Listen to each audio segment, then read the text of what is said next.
दोस्तों, पूरे विश्व की नजरें एक ऐसे पल पर टिकी थीं, एक ऐसा क्षण जिसका इंतजार दशकों से हो रहा था। और आखिरकार भारत ने वो करिश्मा कर दिखाया जिसे दुनिया ने कभी संभव नहीं माना था। न्यूयॉर्क स्थित संयुक्त राष्ट्र महासभा यूएनजीए के मंच पर भारत ने ऐसा परचम लहराया कि पूरी दुनिया दंग रह गई। 193 देशों में से 146 देश भारत के समर्थन में खड़े हो गए। सोचिए, जब पूरा हॉल तालियों की गड़गड़ाहट से गूंज उठा, हर तरफ भारत की कूटनीति की गूंज सुनाई दी, उस क्षण हर भारतीय का सीना गर्व से चौड़ा हो गया।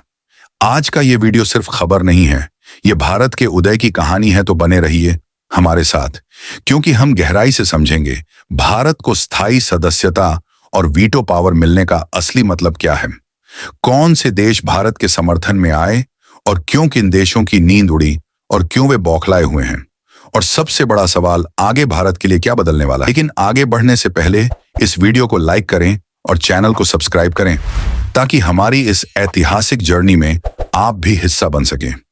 दोस्तों, भारत की यह जीत अचानक नहीं हुई। ये उन 75 सालों की मेहनत, संघर्ष और रणनीति का नतीजा है।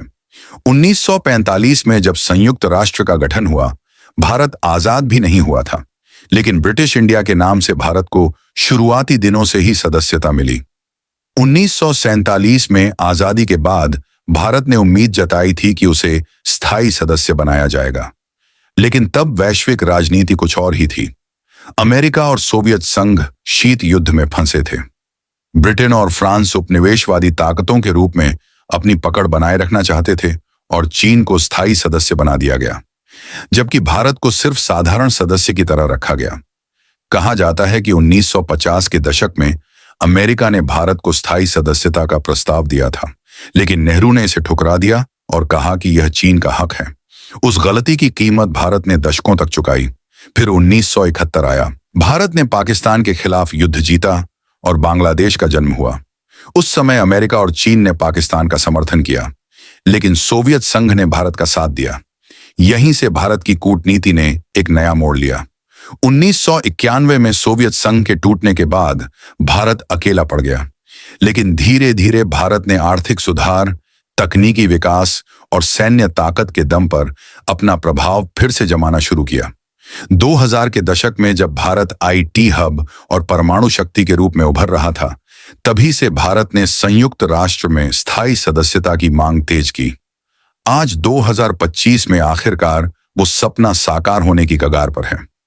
न्यूयॉर्क का वो हॉल इतिहास का गवाह बना। जब वोटिंग शुरू हुई तो हर कोई सांस थामे बैठा था। पहले कुछ देश समर्थन में आए, फिर संख्या बढ़ती गई। 10, 20, 50, 100 और आखिरकार 146 देशों ने भारत के पक्ष में वोट कर दिया। तालियों की गड़गड़ाहट इतनी जोरदार थी कि विरोध करने वालों की आवाज दब गई। European Union, Africa, Asia, Latin America, हर जगह से समर्थन की गूंज आई। यह सिर्फ वोट नहीं था, यह भारत के बढ़ते कद की घोषणा थी। सोचिए, वहां बैठे भारतीय प्रतिनिधि विदेश मंत्री डॉय एस जयशंकर जब उठे और बोले, भारत केवल अपने लिए नहीं बल्कि अफ्रीका, एशिया और विकासशील देशों की आवाज है, तो पूरा हॉल खड़ा होकर तालियां बजाने लगा। अब आते हैं सबसे दिलचस्प हिस्से पर, किसने भारत का साथ दिया और किसने विरोध किया। भारत के समर्थन में अमेरिका, जिसने दशकों तक व्यापारिक दबाव डाला, अब भारत का खुला समर्थन कर रहा है। रूस, भारत का पुराना सहयोगी, हमेशा से कहता आया भारत को स्थायी सदस्यता मिलनी चाहिए।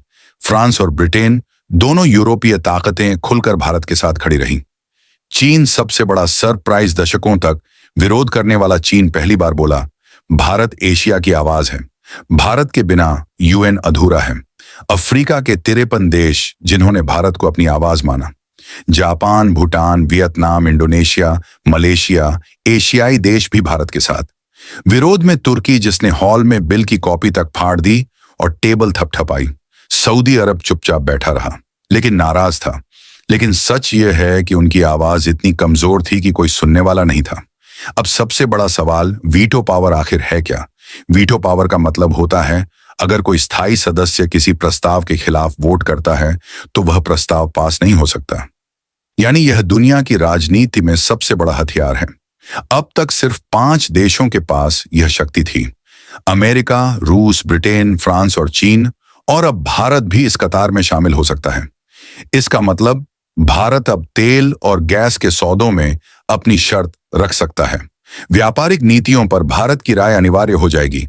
सुरक्षा परिषद में भारत अब किसी भी निर्णय को रोक या मंजूर कर सकता है। यानी भारत अब दुनिया का गेम चेंजर बन जाएगा। तुर्की और सऊदी अरब क्यों बौखलाए? क्योंकि भारत ने हाल के वर्षों में ऐसी रणनीति बनाई जिसने उन्हें कमजोर कर दिया। भारत ने ग्रीस, साइप्रस और इजराइल के साथ मिलकर भूमध्य सागर में पकड़ मजबूत की। भारत ने यूएई और कतर के साथ लॉन्ग टर्म डील की और सऊदी तेल पर निर्भरता घटाई। भारत ने रूस से सस्ता तेल खरीदा और घरेलू बाजार को स्थिर किया। यानी भारत ने उनकी तेल राजनीति को हिला दिया। यही वजह है कि आज तुर्की और सऊदी अरब भारत के खिलाफ खड़े हैं। दोस्तों, भारत की यह जीत सिर्फ कूटनीति की नहीं है, यह आर्थिक, सामरिक और सांस्कृतिक ताकत का नतीजा है। भारत आज दुनिया की 5वीं सबसे बड़ी अर्थव्यवस्था है।